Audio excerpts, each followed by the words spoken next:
Hmm, my rice plants are looking a bit pale. I may need to apply fertilizer again. Oh, how I wish these rice plants could talk. Surely they will tell me what they need.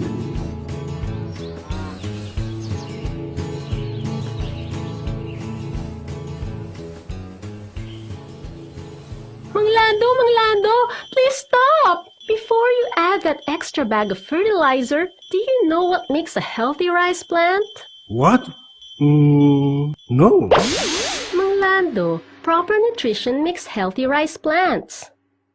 Say that again? I said proper nutrition makes healthy rice plants. What?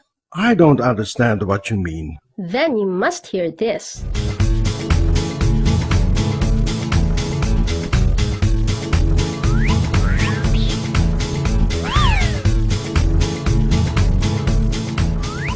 Mang Lando, rice plants are living organisms.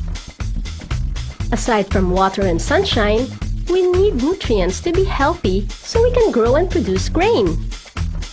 The main nutrients that we need are nitrogen, phosphorus, potassium, zinc, and sulfur. But where do you get all these nutrients? I'm glad you asked. We get most of our needed nutrients from the soil, leftover plant materials, and irrigation water. Organic materials such as straw, composts, and organic fertilizers can also supply us with nutrients. But these sources normally can't give us all the nutrients we need to produce a profitable harvest. That's why we need additional nutrients, which usually come by adding fertilizers. Isn't that what I was doing before you stopped me? Yes, that's true, but the rice plant has very specific needs for added nutrients from fertilizer. In order for a rice plant to be healthy, you should feed it with the right amount of nutrients at the right time. Do you know that farmers now have a way to decide how much and when to apply essential nutrients to their crop to get high yields? Thanks to new developments from research, farmers can make more money by using fertilizers wisely. How? Can you please tell me more about this new method? Well, that's what I'm here for. But before that, here are a few important things. Rice plants are a lot like people. Like people, we also go through several stages of growth, from a seed to a young plant, then all the way to a mature rice crop. Our need for nutrients is different for each growth stage, and the amount of additional nutrients from fertilizers should match our needs at every stage. Really? That's very interesting. But can you be a little more specific? Alright, let me walk you through the different growth stages of rice and our nutritional requirements. When rice plants are still very young, that's from the time of transplanting or direct sowing up to about 2 weeks in the field, we grow at a slow rate, so we take up minimal nutrients. At this stage, phosphorus, potassium, and sulfur are important, but you need to apply only a small amount of nitrogen during this early stage. You mean I don't need to add tons of fertilizer at an early stage?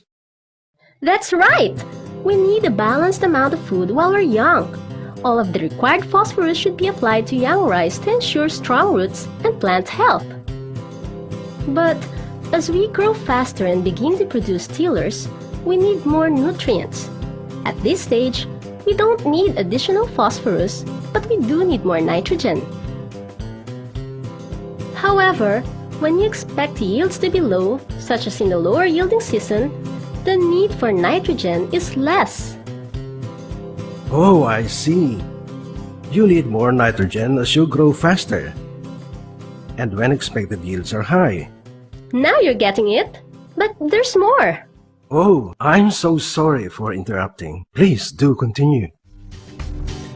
A critical stage for us to receive nitrogen is during panicle initiation. This is when we begin to develop panicles or grain bunches that produce the grains. If we do not get enough supply of nitrogen at this stage, we might produce fewer grains per panicle resulting in loss of yield and profit. Okay, got it. Add nitrogen at panicle initiation. And if you expect yields to be high, you will also need to apply potassium at this stage. An insufficient supply of potassium can lead to fewer field grains. However, when organic materials are added to your field, you typically don't need to put in additional potassium at panicle initiation because those organic materials contain much potassium. Okay, got it. But how do I know when to apply fertilizer for panicle initiation stage? Good question. It's not that hard. First, you need to know the growth duration of your rice crop. This is the total number of days from transplanting to harvest, or, in the case of direct seeded rice, from sowing to harvest. To determine when to apply fertilizer for the panicle initiation stage, simply deduct 60 days from the total number of days. That means, if your crop is in the field for 100 days, you should apply nitrogen about 40 days after establishment for panicle initiation stage. Wow, I never imagined it would be that easy. Maybe that's why I've been getting low yields. I haven't been applying fertilizers at the right time. It's mostly the early stage and latest stage, when I see the panicles have already emerged. That's true. Applying nitrogen too late can mean a loss of money. You should also keep in mind that the kind and amount of nutrients that we need can vary from field to field. Our need for nutrients can also differ each year depending on the climate and growing season conditions. So, you need to adjust fertilizer rates and timing of application. Is that all I need to know? Well, just one more important thing. It's about the grade or numbers listed on bags of commercial fertilizers. The numbers refer to the amount of nitrogen, phosphorus, and potassium in the bag. Fertilizers like 16-20-0 contain 16% nitrogen, 20% phosphorus, but no potassium. 14-14-14 is a complete fertilizer, meaning that each bag contains 14% each of nitrogen, phosphorus, and potassium. Okay, I get it. 16-20-0 does not contain potassium. 14-14-14 contains potassium, but less phosphorus than 16-20-0. That's correct, Mang Lando. How about organic fertilizers? Can I use them for my rice field? Another good question, Mang Lando. Well, crop residues, animal manure, composts, and organic fertilizers can provide us with essential nutrients. Rice straw and plant materials spread on rice fields are typically rich in potassium. But organic materials and organic fertilizers are relatively low in nitrogen as compared to the amount of nitrogen we need. In order to prevent nitrogen deficiency, it is best to combine organic fertilizers with inorganic fertilizers such as urea and 16-20-0. Would you know where I can get additional information on fertilizer application guidelines for my own field? Of course! You can ask your local agricultural officers and technicians or staff members from the Department of Agriculture or even fertilizer suppliers. Make sure you ask them about the Nutrient Manager for rice. It is a quick and easy-to-use computer-operated program that provides you with the fertilizer guidelines specific to your rice field. That can help you a lot. Is that right? I'll make sure to do that. Thanks. So, Mang Lando, what have you learned today? Well, I learned that rice plants need to be fed with the right amounts of nutrients at the right time. I also learned that rice plants are like people. You have different needs at different growth stages. Correct! And don't forget... I know.